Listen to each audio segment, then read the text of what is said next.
Армысыздар, құрметті көрермендер. Жаратылыстану математика пәндер 10 күндігінің қорытынды жаңалықтар топтамасымен таныс болыңыздар. Дина Біржанқызы мен 5-6 сыныптар арасында «Миллион кімге бұйырады» бағдарламасы жүргізілді. Математикалық сайыста 5 сынып оқушылары басымдық көрсетті. Сүйектердің байланысу типтері тақырыбында биология пәнінің мұғалімі Салтанат Серікбековна Lesson Study зерттеу сабағын жүргізді. Иондық байланыстар тақырыбында химия пәнінің мұғалімі Бинур Заманбековна Lesson Study зерттеу сабағын жүргізді. Lesson Study зерттеу сабағын география пәнінің мұғалімі Нұргүл Бидахметовна халық санағы тақырыбында жүргізді.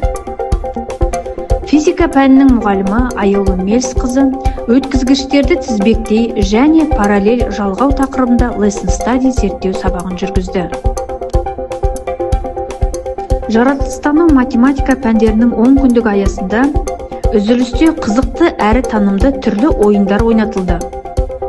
Математика пәні мұғалімі Әсел Жұмабековна 7 сынып оқушыларымен математикалық квест ойынын жүргізді. Бірінші орын ақылдылар альянсы жеңіп алды.